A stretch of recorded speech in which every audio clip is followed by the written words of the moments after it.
نہیں حدیث نمبر 308 نمازی کے آگے سے گزرنا مکروہ ہے۔ جی ہاں، نمازی کے آگے سے گزرنا، اس حوالے سے کیا حکم ہے؟ آئیے سماعت فرمائیے حدیث پاک اور دل کو اپنے محبوب کے فرمان سے نور علی نور کیجئے، کیونکہ میرا تو یہ کہنا ہے کہ ساڈے نبی دی زبان ساڈے واسطے قرآن کسی اور دا کلام چنگا لگدا ہی نہیں۔ سبحان اللہ۔ آئیے حدیث نمبر 308 میرے آقا علیہ الصلوۃ والسلام کے پیارے صحابی حضرت زید بن خالد رضی اللہ تعالیٰ عنہ نے ایک شخص کو حضرت ابو جہیم رضی اللہ تعالیٰ عنہ کے پاس بھیجا تاکہ ان سے اس بارے میں پوچھے کہ انہوں نے نماز کے آگے سے گزرنے والے شخص کے بارے میں نبی اکرم صلی اللہ علیہ وآلہ وسلم کو کیا ارشاد فرماتے ہوئے سنا۔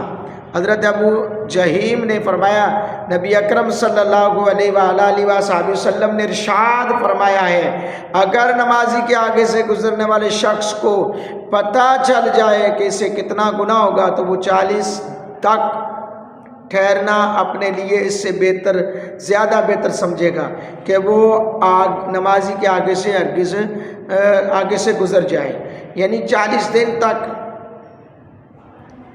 اللہ، نبی اکرم صلی اللہ علیہ وسلم کی یہ بات بھی روایت ہے حضور سے کہ کسی شخص کا 100 سال تک کھڑے رہنا اس کے لیے اس سے زیادہ بہتر ہے کہ وہ اپنے بھائی کے آگے سے نماز میں گزر جائے جبکہ وہ نماز پڑھ رہا ہو۔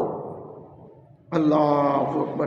حضرات گرامی قدر، اہل علم اور اس حدیث پر عمل کرنے والے لوگوں کے نزدیک نمازی کے آگے سے گزرنا مکروہ ہے۔ کوئی شخص نماز پڑھ رہا ہو، اس کے سامنے سے گزرنے کی ہرگز اجازت نہیں ہے۔ حضرت فرید بن خالد رضی اللہ تعالیٰ عنہ کا بیان ہے کہ انہوں نے ایک شخص حضرت ابو جہیم کی خدمت میں روانہ کیا اور پوچھا کہ حضور نے اس کے بارے میں کیا فرمایا۔ حضور نے فرمایا کہ نمازی کے سامنے سے گزرنے والے کو اگر اس کا گناہ معلوم ہو جائے تو وہ 40 تک ٹھہرا رہے، یہ اس سے بہتر ہے کہ وہ اس سے سامنے 40 سے مراد ایام یا مہینے یا سال بھی ہو سکتے ہیں۔